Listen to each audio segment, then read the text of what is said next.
श्रीवराहकवचम् शुक्लाम्बरधरं विष्णुं शशिवर्णं चतुर्भुजं प्रसन्नवदनं ध्यायेत् सर्वविघ्नोपशान्तये। आद्यं रङ्गमिति प्रोक्तं विमानं रङ्गसंज्ञितं श्रीमुष्णं वेङ्कटाद्रिं च सालग्रामं च नैमिषम् तोयाद्रिं पुष्करं चैव नरनारायणाश्रमम् अष्टामे मूर्तयः सन्ति स्वयं व्यक्ता महीतले। श्रीसूतः श्रीरुद्रमुखनिर्नीत मुरारिगुणसत्कथा सन्तुष्टा पार्वती प्राह शङ्करं लोकशङ्करम्। श्रीपार्वती उवाच श्रीमुष्णेशस्य माहात्म्यं वराहस्य महात्मनः श्रुत्वा तृप्तिर्न मे जाता मनः कौतूहलायते। श्रोतुं तद्देव माहात्म्यं तस्मात् वर्णय मे पुनः। श्रीशङ्कर उवाच शृणु देवि प्रवक्ष्यामि श्रीमुष्णेशस्य वैभवम् यस्य श्रवणमात्रेण महापापैः प्रमुच्यते। सर्वेषामेव तीर्थानां तीर्थराजोऽभिधीयते। नित्यपुष्करिणी नाम्नि श्रीमुष्णो या च वर्तते। जाताश्रमापहा पुण्या वराहश्रमवारिणा विष्णोरङ्गुष्ठसंस्पर्शत् पुण्यदा खलु जाह्नवी। विष्णोः सर्वाङ्गसम्भूता नित्यपुष्करिणी शुभा महानदी सहस्रेण नित्यदा सङ्गता शुभा। सकृत् स्नात्वा विमुक्ताघः सद्यो याति हरेः पदम् तस्या आग्नेयभागे तु अश्वत्थच्छाययोदके। स्नानं कृत्वा पिप्पलस्य कृत्वा चापि प्रदक्षिणम् दृष्ट्वा श्वेतवराहं च मासमेकं नयेद्यदि। कालमृत्युं विनिर्जित्य श्रिया परमयायुतः आधिव्याधिविनिर्मुक्तो ग्रहपीडाविवर्जितः। भुक्त्वा भोगाननेकांश्च मोक्षमन्ते व्रजेद्ध्रुवम्। अश्वत्थमूलेऽर्कवारे नित्यपुष्करिणीतटे वराहकवचं जप्त्वा शतवारं जितेन्द्रियः। क्षयापस्मारकुष्ठाद्यैः महारोगैः प्रमुच्यते। वराहकवचं यस्तु प्रत्यहं पठते यदि शत्रुपीडा विनिर्मुक्तो भूपतित्वमवाप्नुयात्।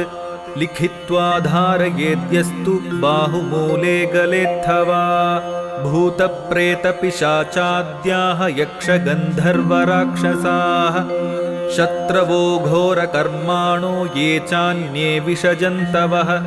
नष्टदर्पा विनश्यन्ति विद्रवन्ति दिशो दश। श्रीपार्वती उवाच तत्ब्रूहि कवचं मह्यं येन गुप्तो जगत्त्रये सञ्चरेद्देववन्मर्त्यः सर्वशत्रुविभीषणः। येनाप्नोति च साम्राज्यं तन्मे ब्रूहि सदाशिव। श्रीशङ्कर उवाच शृणु कल्याणि वक्ष्यामि वाराहकवचं शुभम् येन गुप्तो लभेत् मर्त्यो विजयं सर्वसम्पदम्। अङ्गरक्षकरं पुण्यं महापातकनाशनम् सर्वरोगप्रशमनं सर्वदुर्ग्रहनाशनम्। विषाभिचारकृत्यादि शत्रुपीडानिवारणम्। नोक्तं कस्यामि पूर्वं हि गोप्यात् गोप्यतरं यतः वराहेण पुरा प्रोक्तं मह्यं च परमेष्ठिने। युद्धेषु जयदं देवि शत्रुपीडानिवारणम्। वराहकवचात् गुप्तो नाशुभं लभते नरः। वराहकवचस्यास्य ऋषिर्ब्रह्मा प्रकीर्तितः। छन्दोऽनुष्टुप् तथा देवो वराहो भूपरिग्रहः। प्रक्षाल्य पादौ पाणी च सम्यगाचम्यवारिणा। कृतस्वाङ्गकरन्यासः सपवित्र उदङ्मुखः। ॐ भूर्भुवः सुवरिति नमो भूपतयेऽपि च। नमो भगवते पश्चाद्वराहाय नमस्तथा। एवं षडङ्गन्यासं च न्यसेदङ्गुलिशुक्रमात्। नमः श्वेतवराहाय महाकोलाय भूपते। यज्ञाङ्गाय शुभाङ्गाय सर्वज्ञाय परात्मने। स्रवतुण्डाय धीराय परब्रह्मस्वरूपिणे। वक्रदंष्ट्राय नित्याय नमोऽन्तैर्नामभिक्रमात्। अङ्गुलीषु न्यसद्विद्वान् करपृष्ठतलेष्वपि। ध्यात्वा श्वेतवराहं च पश्चात् मन्त्रमुदीरयेत्। ॐ श्वेतं वराहवपुषं क्षितिमुद्धरन्तम् शङ्खारि सर्ववरदाभययुक्तबाहुं। ध्यायेन्निजैश्च तनुभिः सकलैरूपेतं। पूर्णं विभुं सकलवाञ्छितसिद्धयेजम्। वराहः पूर्वतः पातु दक्षिणे दण्डकान्तकः। हिरण्याक्षहरः पातु पश्चिमे गदयायुतः। उत्तरे भूमिहृत्पातु अधस्ताद्वायुवाहनः। ऊर्ध्वं पातु हृषीकेशो दिग्विदिक्षु गदाधरः। प्रातः पातु प्रजानाथः कल्पकृत्सङ्गमेवतु। मध्याह्ने वज्रकेशस्तु सायाह्ने सर्वपूजितः। प्रदोषे पातु पद्माक्षो रात्रौ राजीवलोचनः। निशीन्द्रगर्वः पातु पातूषः परमेश्वरः। अटव्यामग्रजः पातु गमने गरुडासनः। स्थले पातु महातेजाः जले पात्ववनीपति। गृहे पातु गृहाध्यक्षः पद्मनाभः पुरोवतु। छिल्लिकावरदः पातु स्वग्रामे करुणाकरः। रणाग्रे दैत्यः पातु विषमे पातु चक्रभृत्। रोगेषु वैद्यराजस्तु कोलो व्याधिषु रक्षतु। तापत्रयात्तपो मूर्तिः कर्मपाशाच्च विश्वकृत्। क्लेशकालेषु सर्वेषु पातु पद्मापतिर्विभुः। हिरण्यगर्भसंस्तुत्यः पादौ पातु निरन्तरम्।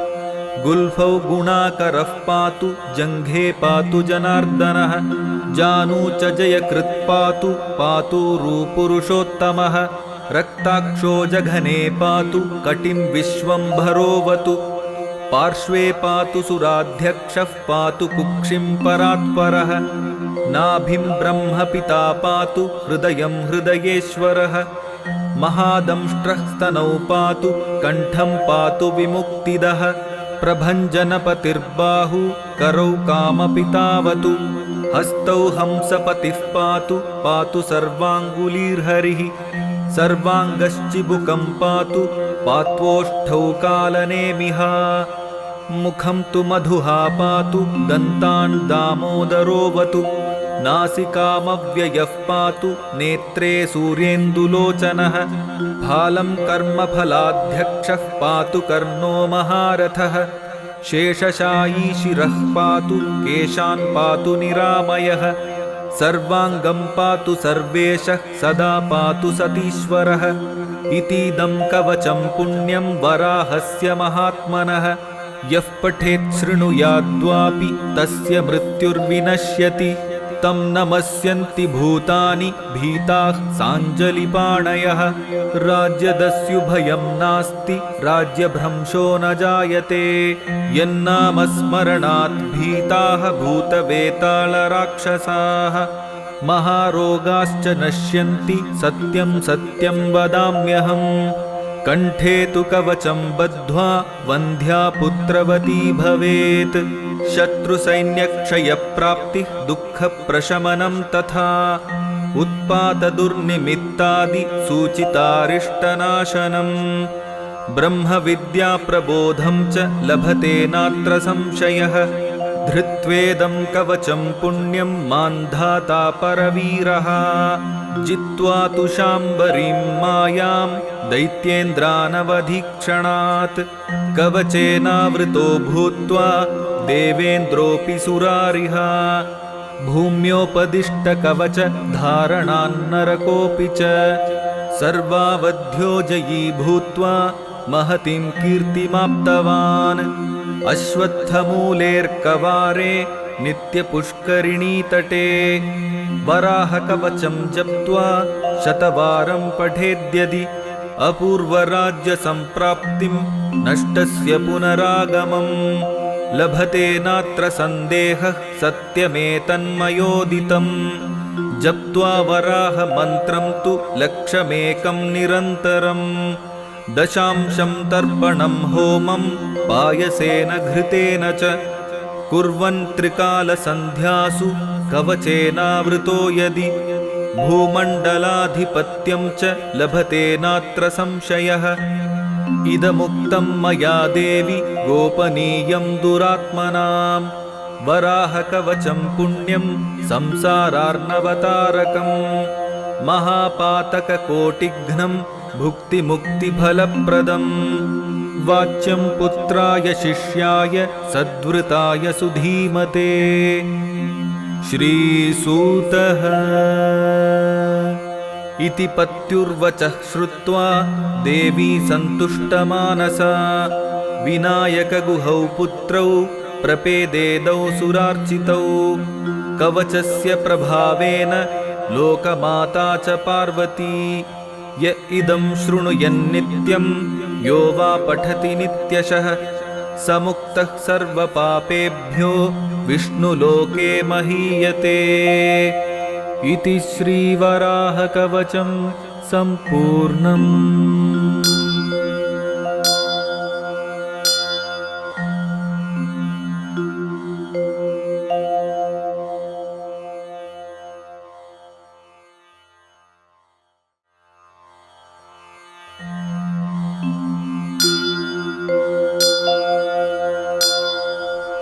ॐ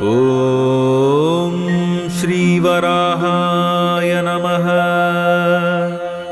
ॐ महीनाथाय नमः। ॐ पूर्णानन्दाय नमः। ॐ जगत्पतये नमः। ॐ निर्गुणाय नमः। ॐ निष्कलाय नमः। ॐ अनन्ताय नमः। ॐ दण्डकान्तकृते नमः। ॐ अव्ययाय नमः। ॐ हिरण्याक्षान्तकृते नमः। ॐ देवाय नमः। ॐ पूर्णषाड्गुण्यविग्रहाय नमः। ॐ लयोदधिविहारिणे नमः। ॐ सर्वप्राणहिते रताय नमः। ॐ अनन्तरूपाय नमः। ॐ अनन्तश्रिये नमः।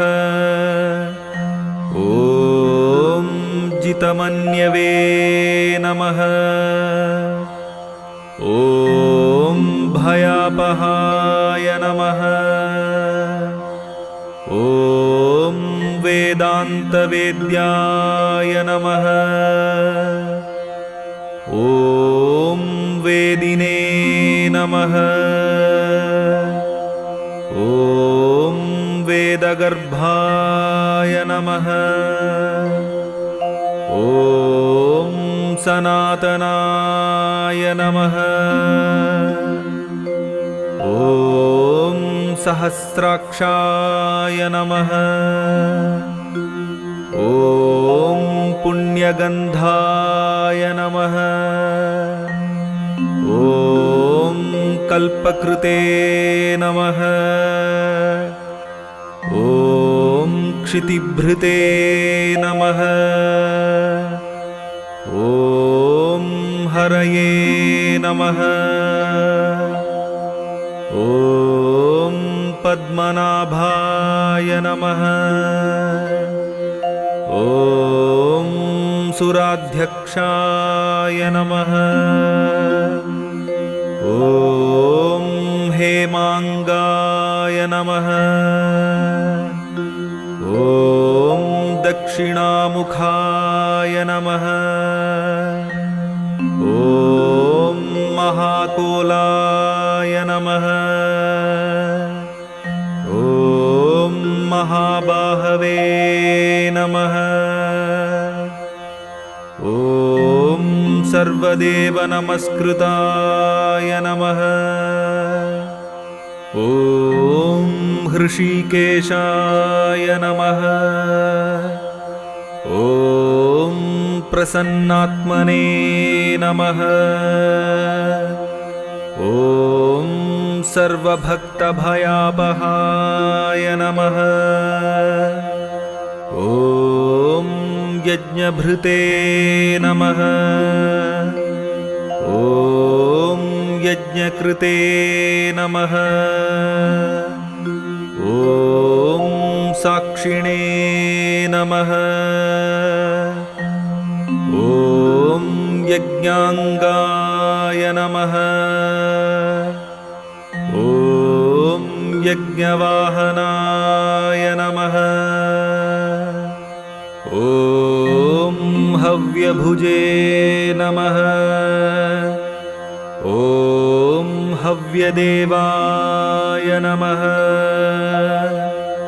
ॐ सदाव्यक्ताय नमः। ॐ कृपाकराय नमः। ॐ देवभूमिगुरवे नमः। ॐ कान्ताय नमः। ॐ धर्मगुह्याय नमः। ॐ वृषाकपये नमः। ॐ स्रुवतुण्डाय नमः। ॐ वक्रदंष्ट्राय नमः। ॐ नीलकेशाय नमः। ॐ महाबलाय नमः। ॐ पूतात्मने नमः। ॐ वेदनेत्रे नमः। ॐ देहहर्तृशिरोहराय नमः। ॐ वेदादिकृते नमः। ॐ वेदगुह्याय नमः। ॐ सर्ववेदप्रवर्तकाय नमः। ॐ गभीराक्षाय नमः। ॐ त्रिधर्मणे नमः। ॐ गम्भीरात्मने नमः। ॐ महेश्वराय नमः। ॐ आनन्दवनगाय नमः। ॐ दिव्याय नमः। ॐ ब्रह्मनासासमुद्भवाय नमः।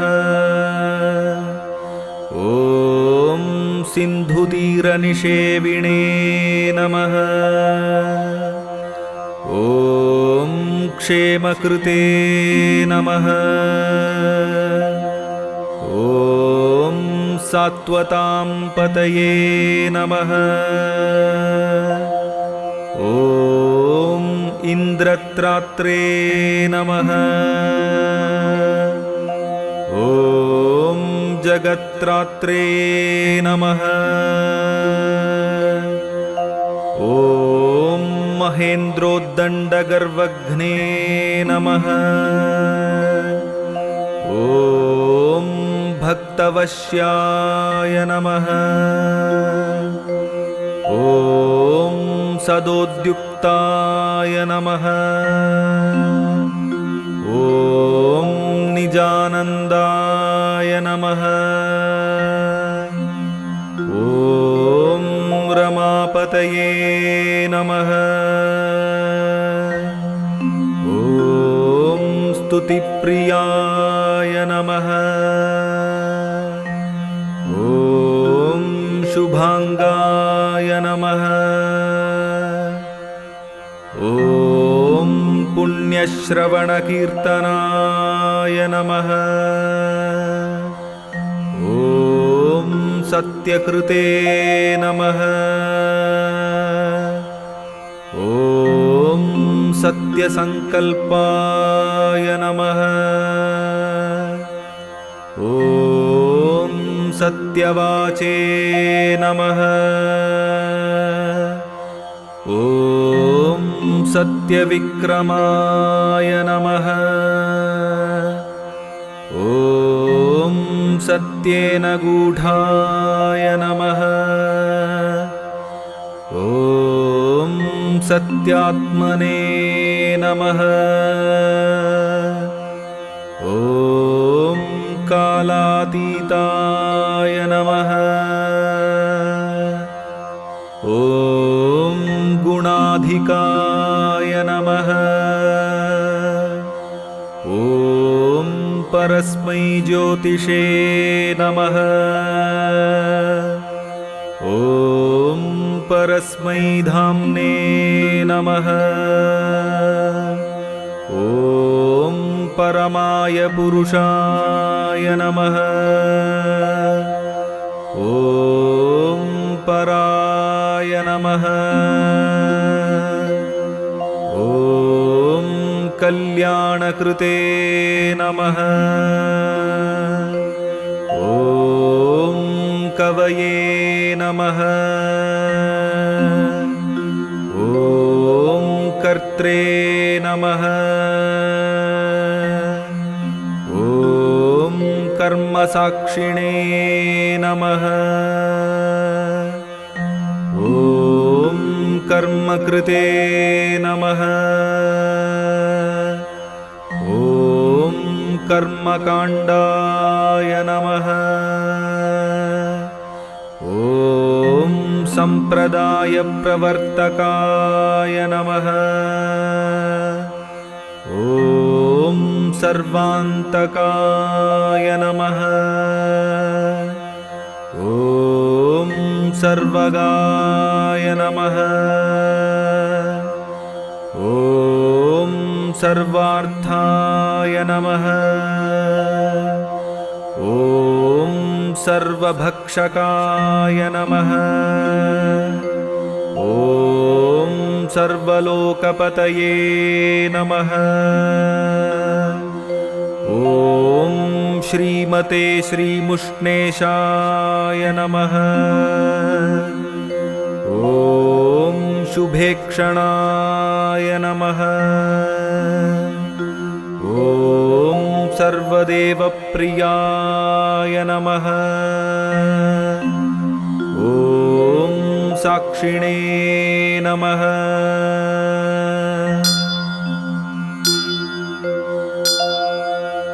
ॐ श्रीवराहाय नमः। ॐ महीनाथाय नमः। ॐ पूर्णानन्दाय नमः। ॐ जगत्पतये नमः। ॐ निर्गुणाय नमः। ॐ निष्कलाय नमः। ॐ अनन्ताय नमः।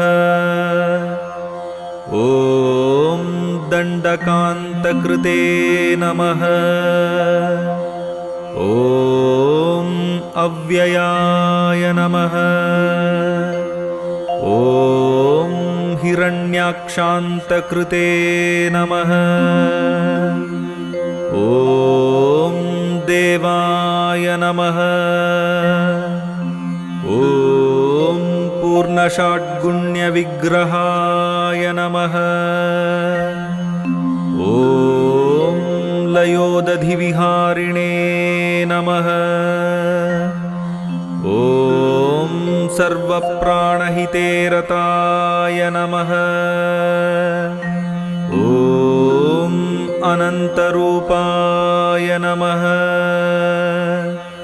ॐ अनन्तश्रिये नमः। ॐ जितमन्यवे नमः। ॐ भयापहाय नमः। ॐ वेदान्तवेद्याय नमः। ॐ वेदिने नमः। ॐ वेदगर्भाय नमः। ॐ सनातनाय नमः। ॐ सहस्राक्षाय नमः। ॐ पुण्यगन्धाय नमः। ॐ कल्पकृते नमः। ॐ क्षितिभृते नमः। ॐ हरये नमः। ॐ पद्मनाभाय नमः। ॐ सुराध्यक्षाय नमः। ॐ हेमाङ्गाय नमः। ॐ दक्षिणामुखाय नमः। ॐ महाकोलाय नमः। ॐ महाबाहवे नमः। ॐ सर्वदेवनमस्कृताय नमः। ॐ हृषीकेशाय नमः। ॐ प्रसन्नात्मने नमः। ॐ सर्वभक्तभयापहाय नमः। ॐ यज्ञभृते नमः। ॐ यज्ञकृते नमः। ॐ साक्षिणे नमः।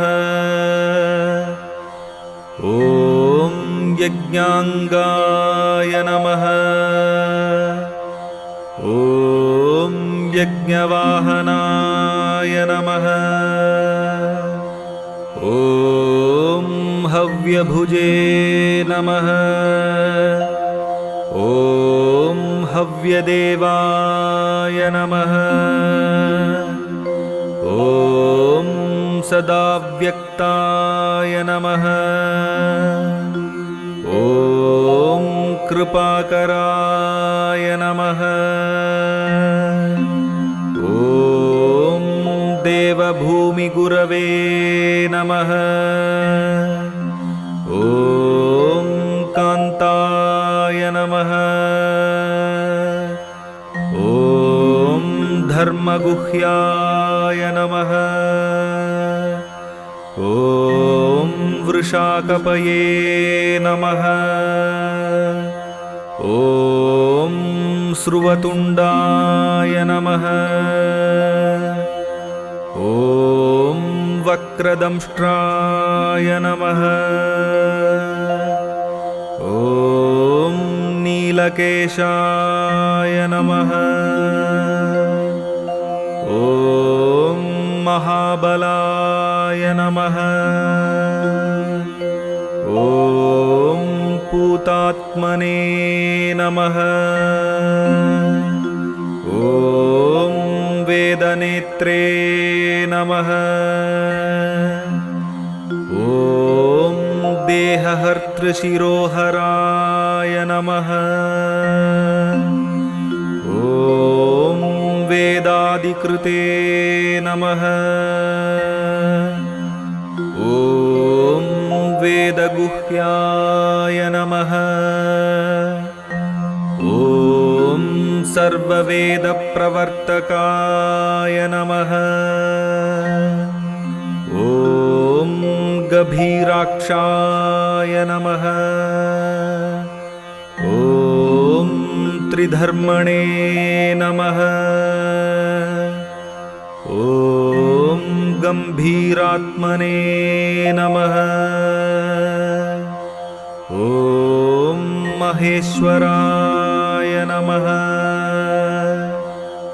ॐ आनन्दवनगाय नमः। ॐ दिव्याय नमः। ॐ ब्रह्मनासासमुद्भवाय नमः। ॐ सिन्धुतीरनिषेविणे नमः। ॐ क्षेमकृते नमः। ॐ सात्वतां पतये नमः। ॐ इन्द्रत्रात्रे नमः। ॐ जगत्रात्रे नमः। ॐ महेन्द्रोद्दण्डगर्वघ्ने नमः। ॐ भक्तवश्याय नमः। ॐ सदोद्युक्ताय नमः। ॐ निजानन्दाय नमः। ॐ रमापतये नमः। ॐ स्तुतिप्रियाय नमः। ॐ शुभाङ्गाय नमः। ॐ पुण्यश्रवणकीर्तनाय नमः।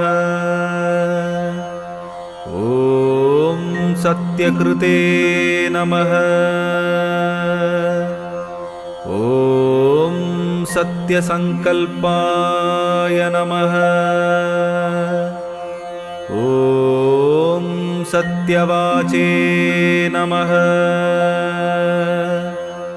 ॐ सत्यविक्रमाय नमः।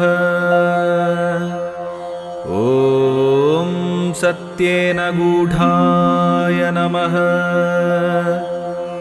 ॐ सत्यात्मने नमः। ॐ कालातीताय नमः। ॐ गुणाधिकाय नमः। ॐ परस्मै ज्योतिषे नमः। ॐ परस्मै धाम्ने नमः। ॐ परमाय पुरुषाय नमः।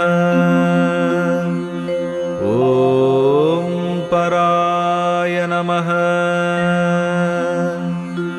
ॐ कल्याणकृते नमः। ॐ कवये नमः। ॐ कर्त्रे नमः।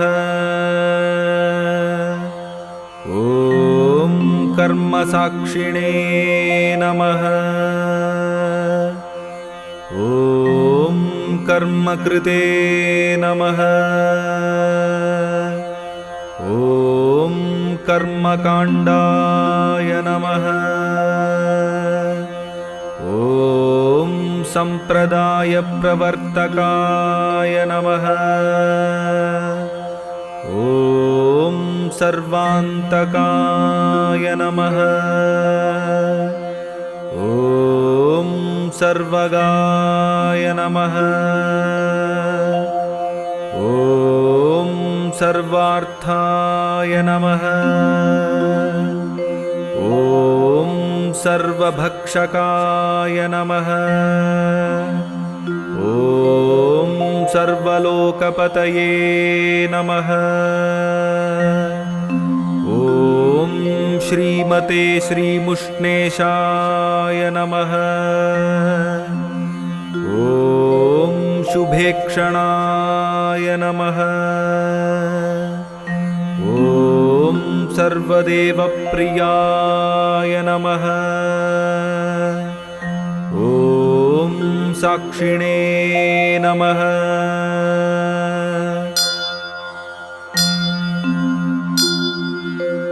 ॐ श्रीवराहाय नमः। ॐ महीनाथाय नमः। ॐ पूर्णानन्दाय नमः। ॐ जगत्पतये नमः। ॐ निर्गुणाय नमः। ॐ निष्कलाय नमः। ॐ अनन्ताय नमः। ॐ दण्डकान्तकृते नमः। ॐ अव्ययाय नमः। ॐ हिरण्याक्षान्तकृते नमः। ॐ देवाय नमः। ॐ पूर्णषाड्गुण्यविग्रहाय नमः। ॐ लयोदधिविहारिणे नमः। ॐ सर्वप्राणहिते रताय नमः।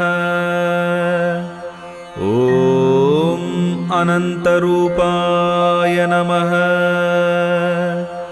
ॐ अनन्तश्रिये नमः। ॐ जितमन्यवे नमः। ॐ भयापहाय नमः। ॐ वेदान्तवेद्याय नमः। ॐ वेदिने नमः। ॐ वेदगर्भाय नमः। ॐ सनातनाय नमः। ॐ सहस्राक्षाय नमः। ॐ पुण्यगन्धाय नमः। ॐ कल्पकृते नमः। ॐ क्षितिभृते नमः। ॐ हरये नमः। ॐ पद्मनाभाय नमः। ॐ सुराध्यक्षाय नमः। ॐ हेमाङ्गाय नमः। ॐ दक्षिणामुखाय नमः। ॐ महाकोलाय नमः। ॐ महाबाहवे नमः। ॐ सर्वदेवनमस्कृताय नमः। ॐ हृषीकेशाय नमः। ॐ प्रसन्नात्मने नमः। ॐ सर्वभक्तभयापहाय नमः। ॐ यज्ञभृते नमः। ॐ यज्ञकृते नमः। ॐ साक्षिणे नमः। ॐ यज्ञाङ्गाय नमः। ॐ यज्ञवाहनाय नमः। ॐ हव्यभुजे नमः। ॐ हव्यदेवाय नमः। ॐ सदाव्यक्ताय नमः। ॐ कृपाकराय नमः। ॐ देवभूमिगुरवे नमः। ॐ कान्ताय नमः। ॐ धर्मगुह्याय नमः। ॐ वृषाकपये नमः। ॐ स्रुवतुण्डाय नमः। ॐ वक्रदंष्ट्राय नमः। ॐ नीलकेशाय नमः। ॐ महाबलाय नमः। ॐ पूतात्मने नमः।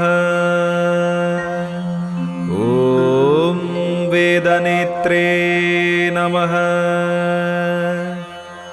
ॐ देहहर्तृशिरोहराय नमः।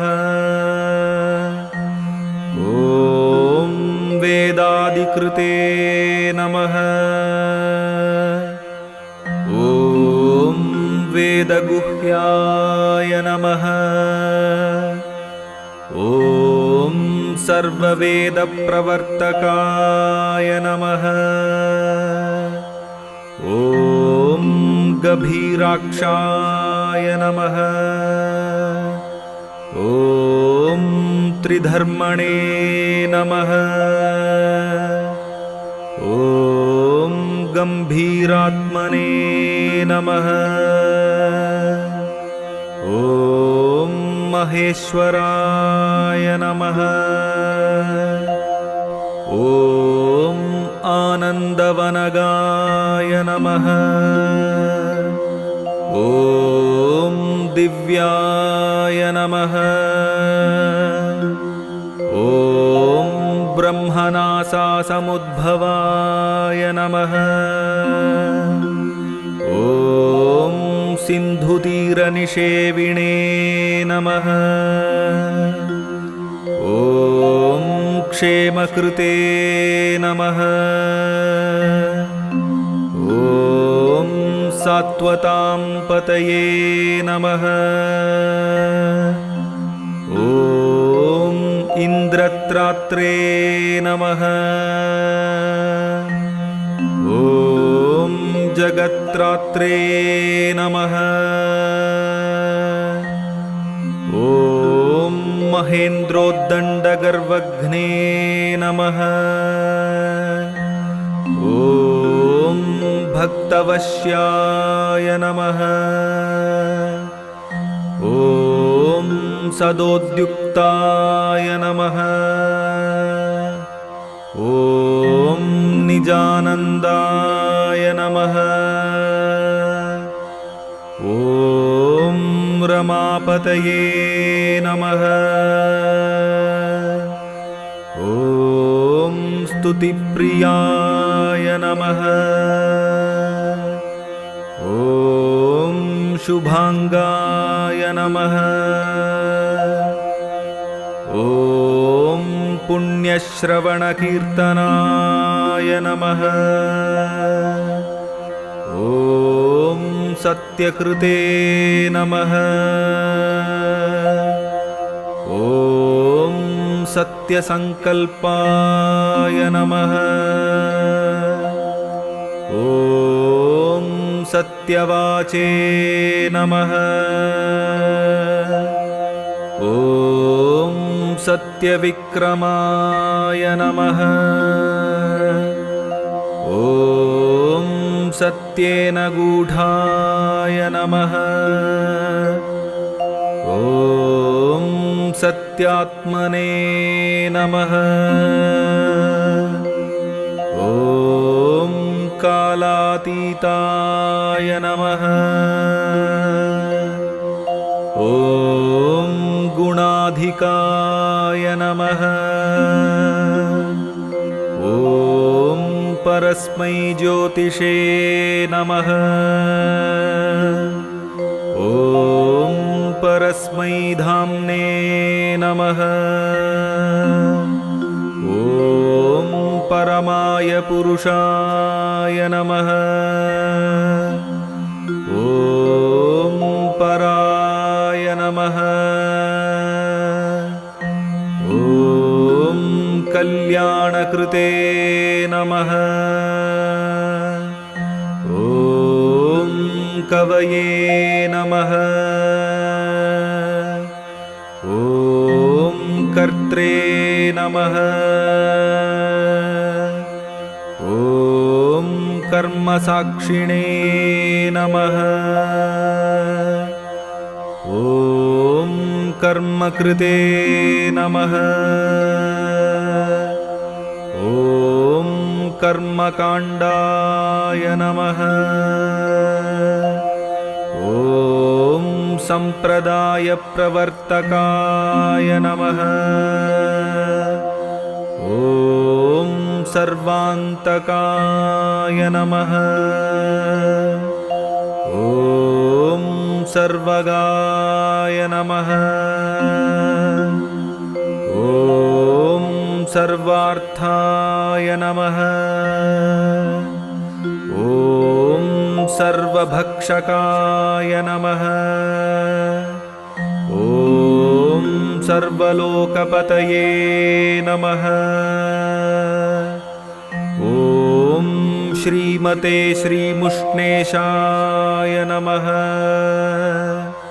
ॐ शुभेक्षणाय नमः। ॐ सर्वदेवप्रियाय नमः। ॐ साक्षिणे नमः।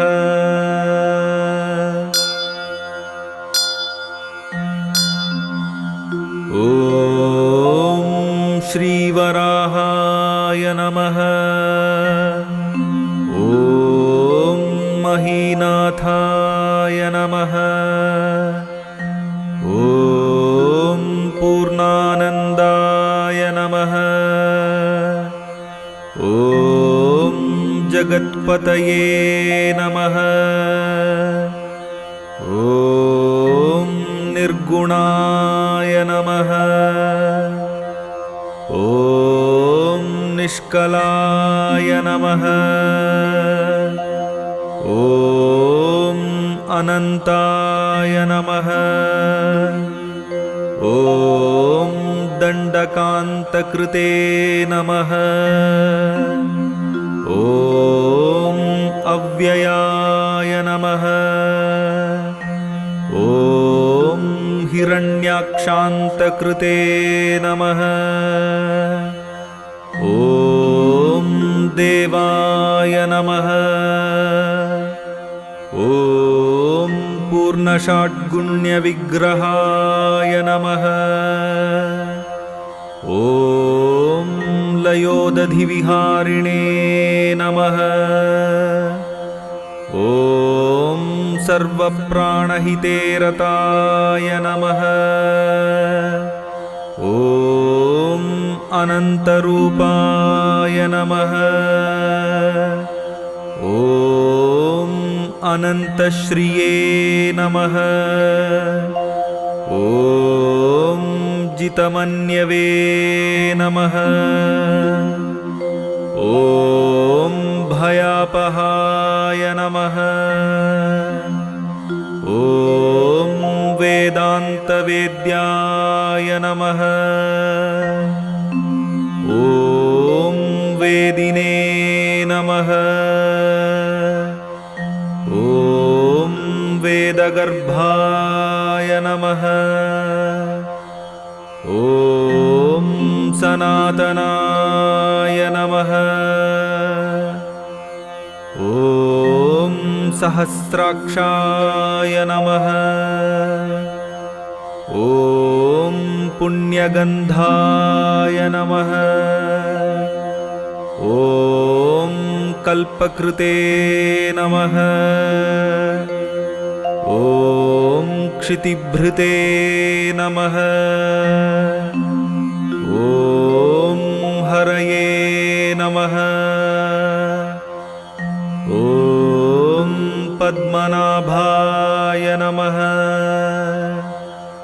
ॐ सुराध्यक्षाय नमः। ॐ हेमाङ्गाय नमः। ॐ दक्षिणामुखाय नमः। ॐ महाकोलाय नमः। ॐ महाबाहवे नमः। ॐ सर्वदेवनमस्कृताय नमः। ॐ हृषीकेशाय नमः। ॐ प्रसन्नात्मने नमः। ॐ सर्वभक्तभयापहाय नमः। ॐ यज्ञभृते नमः। ॐ यज्ञकृते नमः। ॐ साक्षिणे नमः। ॐ यज्ञाङ्गाय नमः। ॐ यज्ञवाहनाय नमः। ॐ हव्यभुजे नमः। ॐ हव्यदेवाय नमः। ॐ सदाव्यक्ताय नमः। ॐ कृपाकराय नमः। ॐ देवभूमिगुरवे नमः। ॐ कान्ताय नमः। ॐ धर्मगुह्याय नमः। ॐ वृषाकपये नमः। ॐ स्रुवतुण्डाय नमः। ॐ वक्रदंष्ट्राय नमः।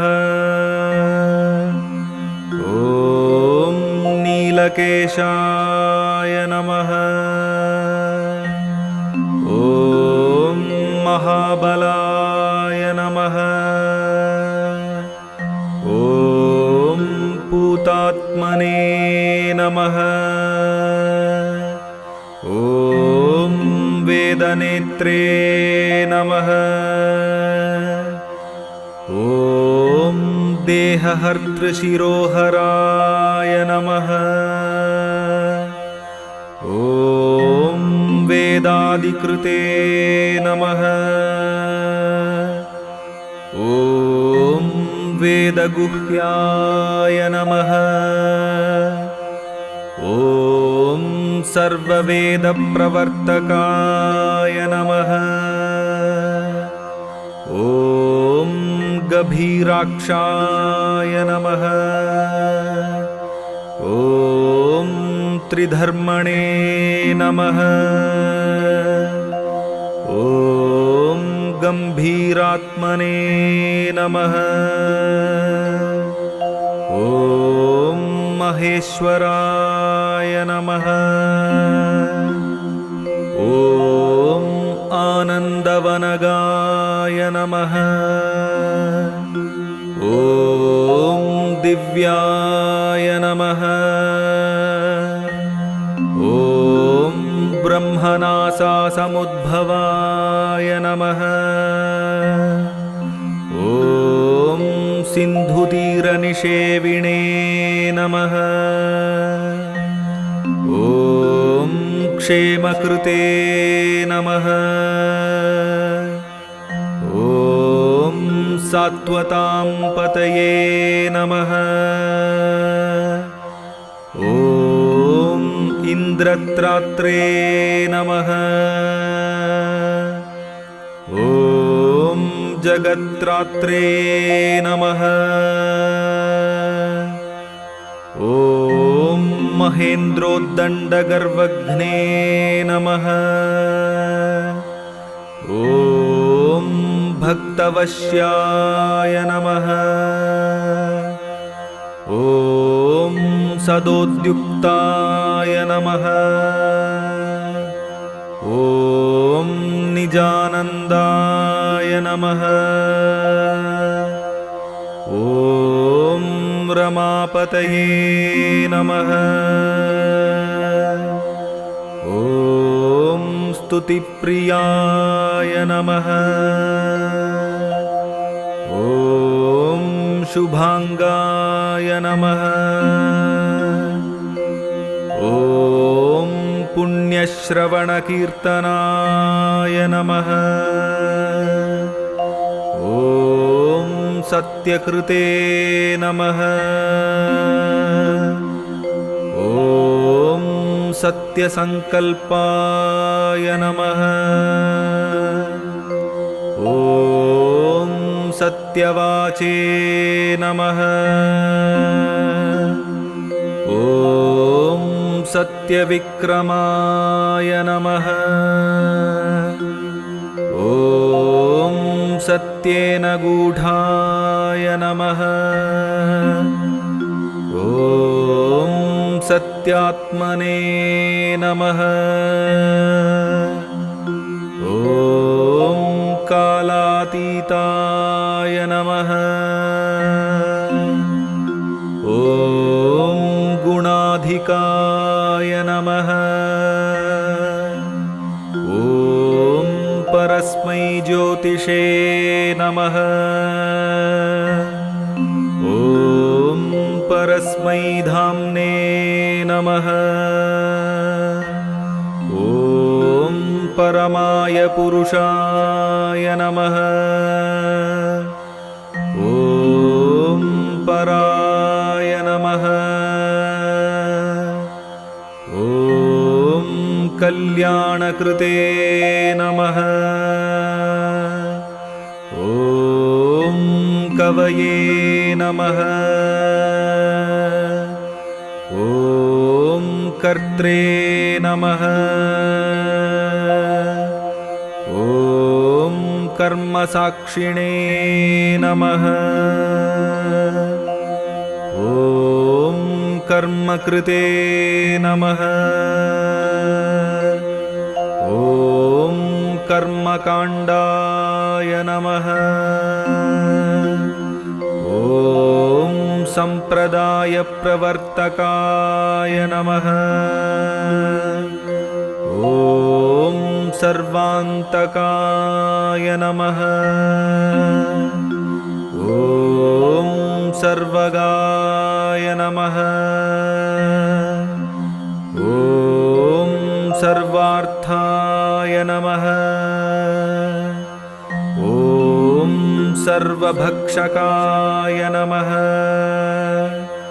ॐ सर्वलोकपतये नमः। ॐ श्रीमते श्रीमुष्णेशाय नमः। ॐ शुभेक्षणाय नमः। ॐ सर्वदेवप्रियाय नमः। ॐ साक्षिणे नमः।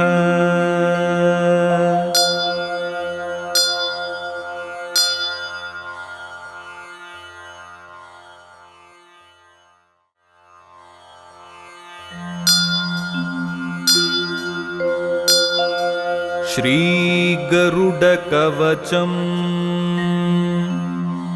हरिः ओम्। अस्य श्रीगरुडकवचस्तोत्रमन्त्रस्य नारद भगवान् ऋषिः वैनतेयो देवता अनुष्टुप् छन्दः श्रीवैनतेयप्रीत्यर्थे जपे विनियोगः।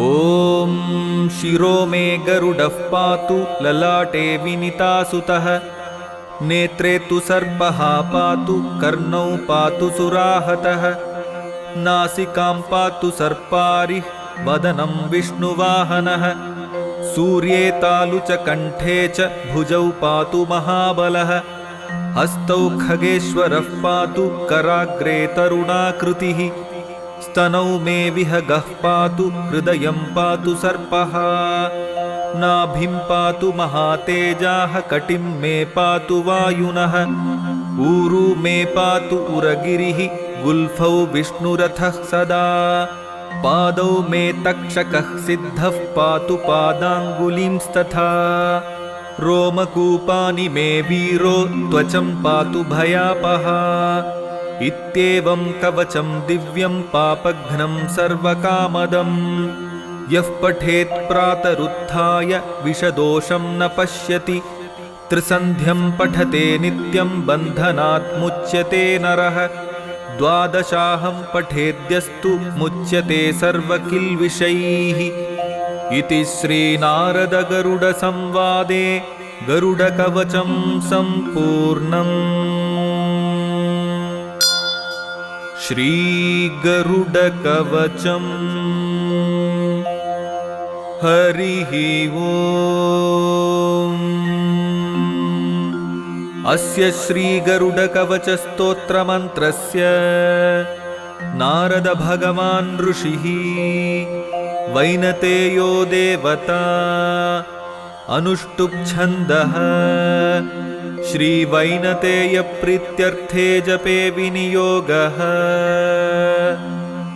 ॐ शिरो मे गरुडः पातु ललाटे विनितासुतः नेत्रे तु सर्पः पातु कर्णौ पातु सुराहतः नासिकां पातु सर्पारिः वदनं विष्णुवाहनः सूर्ये तालु च कण्ठे च भुजौ पातु महाबलः हस्तौ खगेश्वरः पातु कराग्रे तरुणाकृतिः स्तनौ मे विहगः पातु हृदयं पातु सर्पः नाभिं पातु महातेजाः कटिं मे पातु वायुनः ऊरु मे पातु उरगिरिः गुल्फौ विष्णुरथः सदा पादौ मे तक्षकः सिद्धः पातु पादाङ्गुलींस्तथा रोमकूपानि मे वीरो त्वचं पातु भयापः इत्येवं कवचं दिव्यं पापघ्नं सर्वकामदम् यः पठेत् प्रातरुत्थाय विषदोषं न पश्यति त्रिसन्ध्यं पठते नित्यं बन्धनात् मुच्यते नरः द्वादशाहं पठेद्यस्तु मुच्यते सर्वकिल्बिषैः। इति श्रीनारदगरुडसंवादे गरुडकवचं सम्पूर्णम्।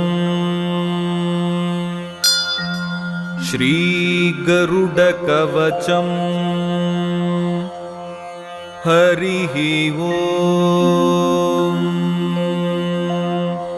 अस्य श्रीगरुडकवचस्तोत्रमन्त्रस्य नारद भगवान् ऋषिः वैनतेयो देवता अनुष्टुप् छन्दः श्रीवैनतेयप्रीत्यर्थे जपे विनियोगः।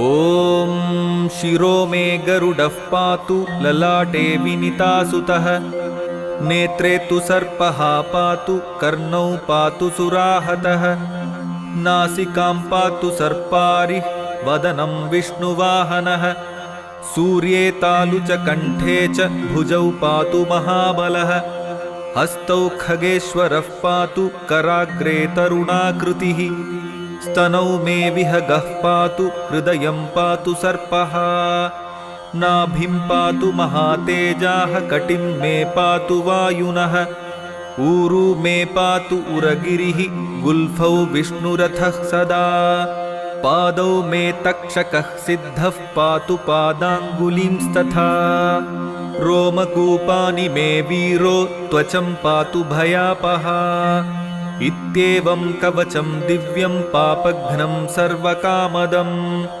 यः पठेत् प्रातरुत्थाय विषदोषं न पश्यति त्रिसन्ध्यं पठते नित्यं बन्धनात् मुच्यते नरः द्वादशाहं पठेद्यस्तु मुच्यते सर्वकिल्बिषैः इति श्रीनारदगरुडसंवादे गरुडकवचं सम्पूर्णम्। श्रीगरुडकवचम्। हरिः ओम्। अस्य श्रीगरुडकवचस्तोत्रमन्त्रस्य नारदभगवान् ऋषिः वैनतेयो देवता अनुष्टुप्छन्दः श्रीवैनतेयप्रीत्यर्थे जपे विनियोगः। ॐ शिरो मे गरुडः पातु ललाटे विनितासुतः नेत्रे तु सर्पः पातु कर्णौ पातु सुराहतः नासिकां पातु सर्पारिः वदनं विष्णुवाहनः सूर्ये तालु च कण्ठे च भुजौ पातु महाबलः हस्तौ खगेश्वरः पातु कराग्रे तरुणाकृतिः स्तनौ मे विहगः पातु हृदयं पातु सर्पः नाभिं पातु महातेजाः कटिं मे पातु वायुनः ऊरू मे पातु उरगिरिः गुल्फौ विष्णुरथः सदा पादौ मे तक्षकः सिद्धः पातु पादाङ्गुलींस्तथा रोमकूपानि मे वीरो त्वचं पातु भयापः इत्येवं कवचं दिव्यं पापघ्नं सर्वकामदम् यः पठेत् प्रातरुत्थाय विषदोषं न पश्यति त्रिसन्ध्यं पठते नित्यं बन्धनात् मुच्यते नरः द्वादशाहं पठेद्यस्तु मुच्यते सर्वकिल्बिषैः इति श्रीनारदगरुडसंवादे गरुडकवचं सम्पूर्णम्। श्रीगरुडकवचम्। हरिः ओम्। अस्य श्रीगरुडकवचस्तोत्रमन्त्रस्य नारदभगवान् ऋषिः वैनतेयो देवता अनुष्टुप्छन्दः श्रीवैनतेयप्रीत्यर्थे जपे विनियोगः। ॐ शिरो मे गरुडः पातु ललाटे विनितासुतः नेत्रे तु सर्पः पातु कर्णौ पातु सुराहतः नासिकां पातु सर्पारिः वदनं विष्णुवाहनः सूर्ये तालु च कण्ठे च भुजौ पातु महाबलः हस्तौ खगेश्वरः पातु कराग्रे तरुणाकृतिः स्तनौ मे विहगः पातु हृदयं पातु सर्पः नाभिं पातु महातेजाः कटिं मे पातु वायुनः ऊरू मे पातु उरगिरिः गुल्फौ विष्णुरथः सदा पादौ मे तक्षकः सिद्धः पातु पादाङ्गुलींस्तथा रोमकूपानि मे वीरो त्वचं पातु भयापः इत्येवं कवचं दिव्यं पापघ्नं सर्वकामदम् यः पठेत् प्रातरुत्थाय विषदोषं न पश्यति त्रिसन्ध्यं पठते नित्यं बन्धनात् मुच्यते नरः द्वादशाहं पठेद्यस्तु मुच्यते सर्वकिल्बिषैः इति श्रीनारदगरुडसंवादे गरुडकवचं सम्पूर्णम्। श्रीगरुडकवचम्। हरिः ओम्।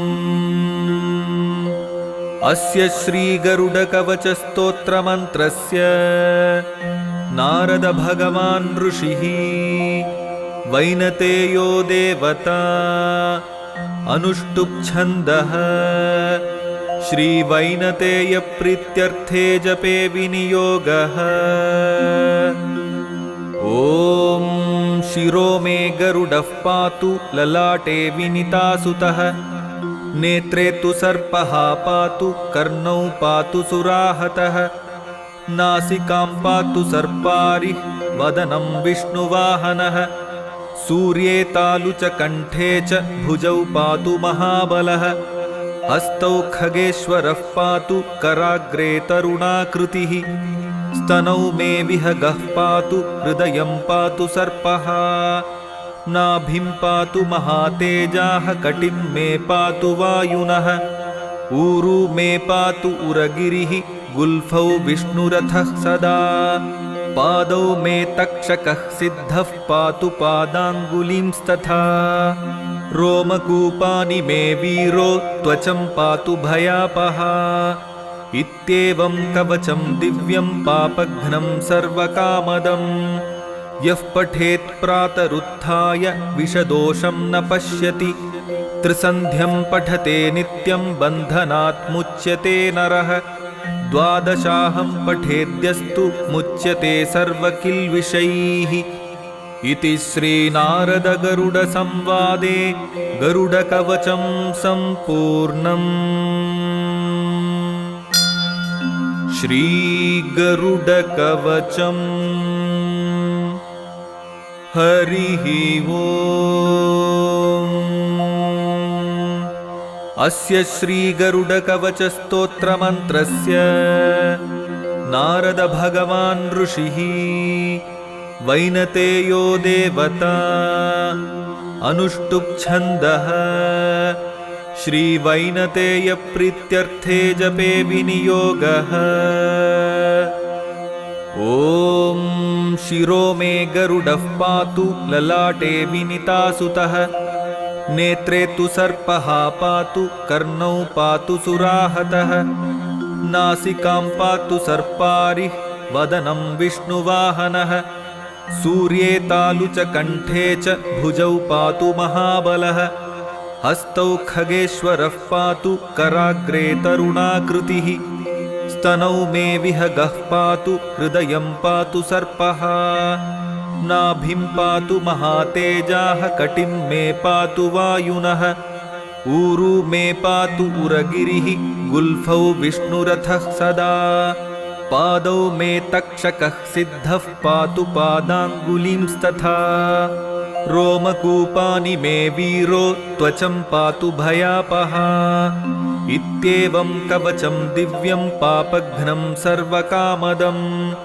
यः पठेत् प्रातरुत्थाय विषदोषं न पश्यति त्रिसन्ध्यं पठते नित्यं बन्धनात् मुच्यते नरः द्वादशाहं पठेद्यस्तु मुच्यते सर्वकिल्बिषैः। इति श्रीनारदगरुडसंवादे गरुडकवचं सम्पूर्णम्। श्रीगरुडकवचम्। हरिः ओम्। अस्य श्रीगरुडकवचस्तोत्रमन्त्रस्य नारद भगवान् ऋषिः वैनतेयो देवता अनुष्टुप् छन्दः श्रीवैनतेय प्रीत्यर्थे जपे विनियोगः।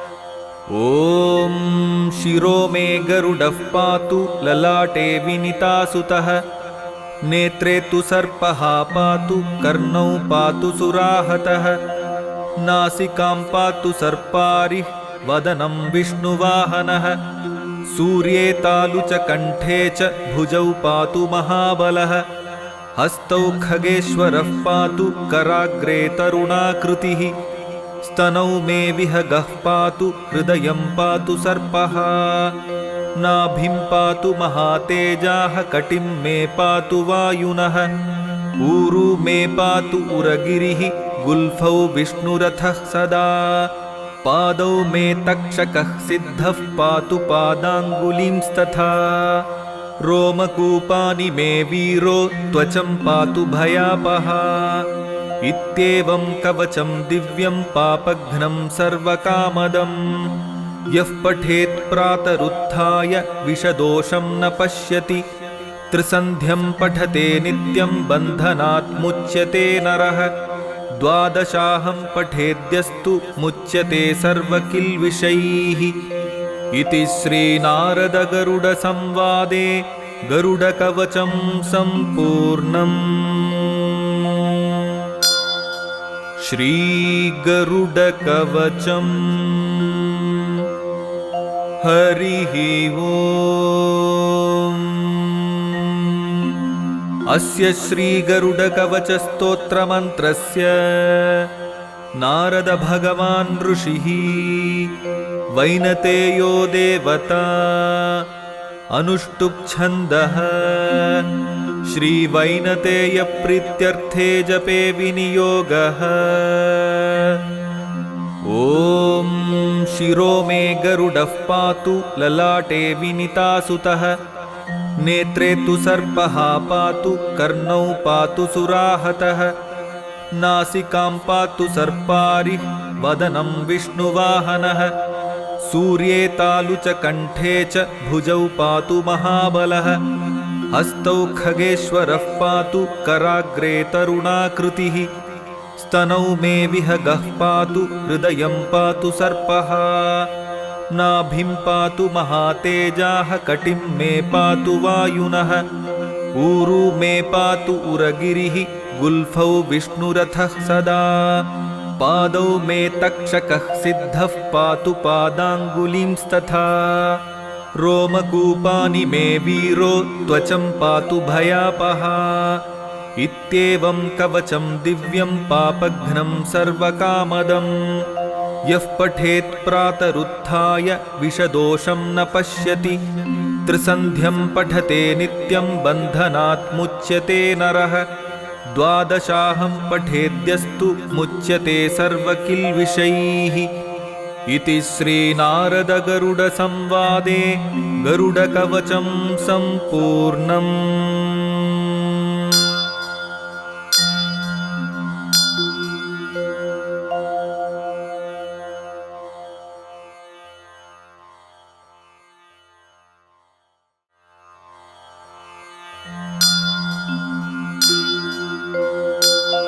ॐ श्रीगरुडदण्डकम्। श्रीमते निगमान्तमहादेशिकाय नमः। श्रीमान् वेङ्कटनाथार्यः कवितार्किककेसरी वेदान्ताचार्यवर्यो मे सन्निधत्तां सदा हृदि। नमः पन्नगनत्थाय वैकुण्ठवशवर्तिने श्रुतिसिन्धुसुधोत्पादमन्दराय गरुत्मते गरुडमखिलवेदनीडादिरूढं द्विषत्पीडनोत्कण्ठिताकुण्ठवैकुण्ठपीठीकृत स्कन्धमीडे स्वनीडागतिप्रीतरुद्रासु कीर्तिस्तनाभोगगाढोपगूढ स्फुरत्कण्टकव्रातवेधव्यथावेपमान द्विजिह्वाधिपाकल्पविस्फार्यमाण स्फटावाटिकारत्नरोचिच्छटाराजिनीराजितं कान्तिकल्लोलिनीराजितम्।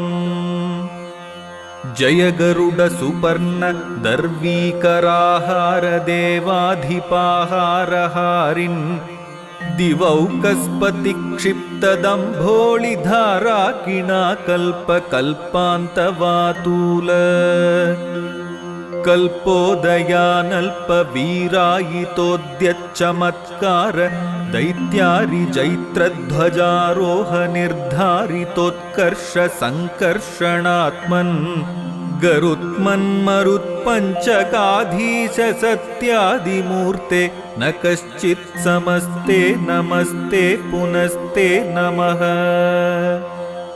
नम इदमहजत्स पर्याय पर्याय निर्यातपक्ष नीलास्फालनोद्वेलपाधोधि वीचीचपेटाहतागाध पाताळभाङ्कार संक्रुद्धनागेन्द्रपीडा सृणीभावभास्वन्नखश्रेणये चण्डतुण्डाय नृत्यद्भुजङ्गभ्रुवे वज्रिणे दंष्ट्रयत्तुभ्यमध्यात्मविद्या विधेया विधेया भवद्दास्यमापादयेथा दयेथाश्च मे मनुरनुगतपक्षिवक्त्र स्फुरत्तारकस्तावकश्चित्रभानुप्रिया शेखरस्त्रायताम्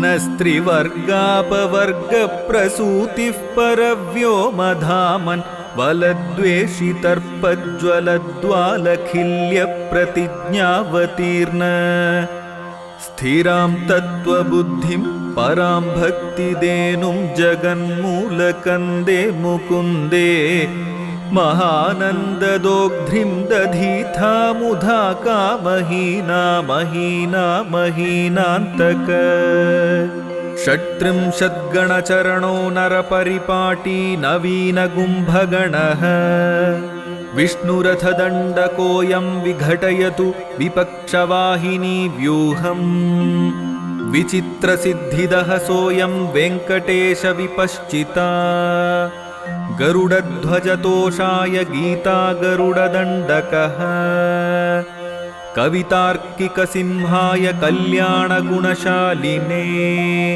श्रीमते वेङ्कटेशाय वेदान्तगुरवे नमः।